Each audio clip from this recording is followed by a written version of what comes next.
Во ова издание, најнови анкети, мнозинството американци, без оглед на партиската припадност, поддржуваат доселување бегалци. Избори во Русија. Аналитичарите ги сметаат за круцијални за владеачката партија Обединета Русија да го задржи големото мнозинство во државната дума. Сторија на гласот на Америка. Отворено со политичарките. Насилството врз жените во политиката бавно се искоренува. Ке ви кажеме, останете со нас.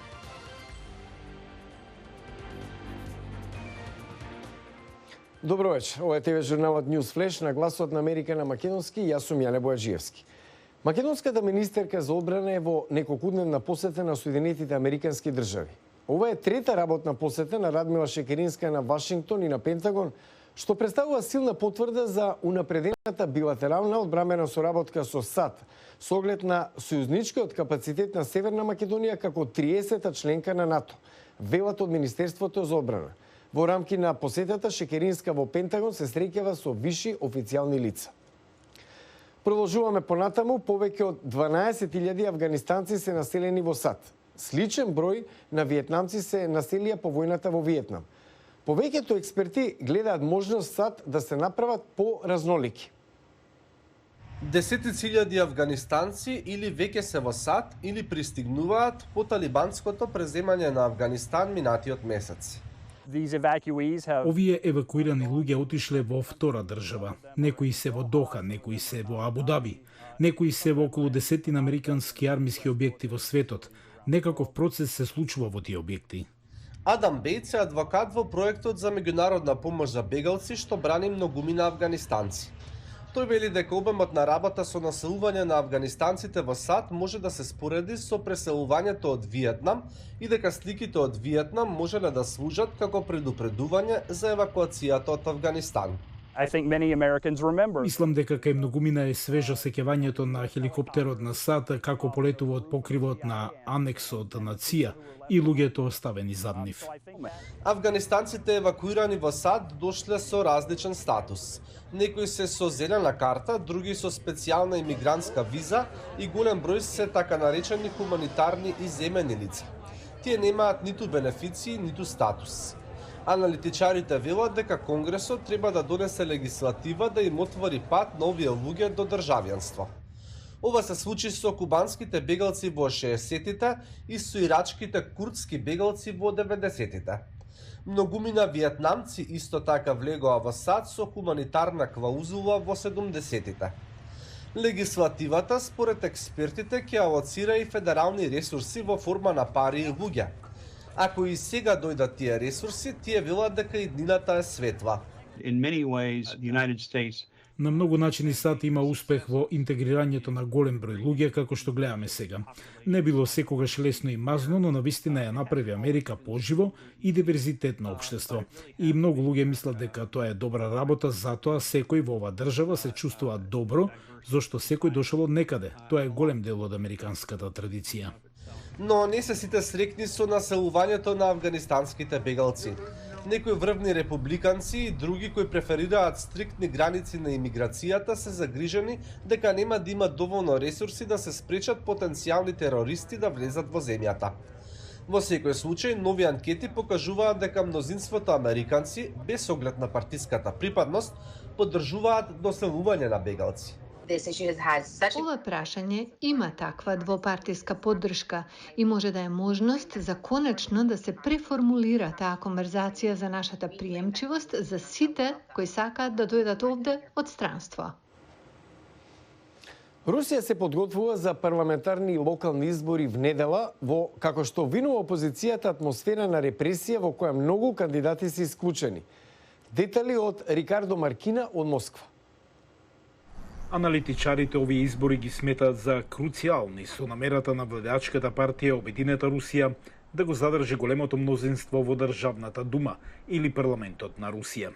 Изборите доаѓаат по месеци на притисок врз либералната и демократска опозиција на улиците и против независните медиуми на интернет, заради што политичките активисти се длабоко песимистични. Прашање е дали воопшто можеме да зборуваме за опозиција во Русија. Знаете, опозиција е термин поврзан со демократијата. Опозицијата обично седи во парламентот или во телевизиските студија. Во нашата држава денес, клучните опоненти на режимот се или мртви, или во затвор, или во екзил. Јавната поддршка за Путин е голема. Истражувањето на центарот Ливада најде 65% одобрување на неговата работа. Политичката битка за места во парламентот е меѓу партијата на Путин и комунистите или националистичките радикали, партии кои многу независни наблюдувачи ги смета за системски или фасада за одржување на демократскиот имидж на државата. Что у нас же сейчас в Думе есть? Во моментов имаме комунисти и чест на Русија во Думата. Дали Думата е место за дискусија? Не е, веќе подолго време. И покрај притисокот против кандидатите кои се критични спрема владата, единствената надеж за опозицијата е со либералните партии, како Јаблоко, Руска демократска партија и некои независни кандидати кои успеале да учествуваат на изборите. Only positive thing about elections. Единствената позитивна работа за изборите е кампањата. Не е важно како ќе се бројат, не е важно како ќе гласаат. И најважното е што барем можат да зборуваат. Загриженоста за лажирање на изборите е широко распространета.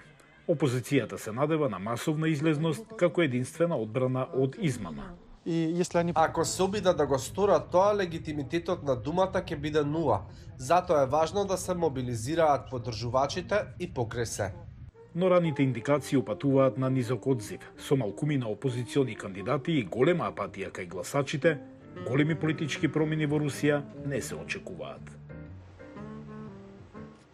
За крај на News Flash, говор на омраза, сексизам. Се дел од нападите со кои се соочуваат жените што се решиле да влезат на македонската политичка сцена. На оваа тема разговаравме со политичарки од повеќе партии. Повеќе има Тоше Огњанов. Говор на омраза, навреди, клевети, сексизам. Листата на родова дисквалификација врз жените во политиката и во целото македонско општество е долга и длабоко вкоренета. Се навлегува во еден таков интимен простор што може би затоа ни уште се бориме со рамноправност од 50-50. Истражување што неодамна го објави Националниот демократски институт покажа дека 6 од 10 жени во политиката искусиле некаков вид насилство. Но тоа што е најтешкото и што е многу тешко и да се препознава е психолошкото насилство. Има еден да речам премолчан однос или еден подсмешлив однос кон жените генерално. Не се мали случаите кога родовото непочитување потекнува и од сопствените партии. Насилството врз жената во политика не препознава политичка партија, не препознава етничка припадност или религија на која припаѓате или место од каде доаѓате. Колега пратеник ја прозва наша колешка пратеничка дека нема намера со неа да реплицира само заради тоа што е жена. 26% од испитаничките во истражувањето дури не биле свесни дека инцидентите со кои се соочиле сушност биле форма на насилство. Само 2 од 10 политичарки пријавиле инцидент. Причината е страв и недоверба во институциите. Зошто не го пријавила таа жена тоа насилство? Тоа се должи дека таа не чувствува некаква заштита од некој, од институција. Сепак политичарките укажуваат: битката против родовата нееднаквост не е еднострана. Во неа треба да се приклучат и мажите.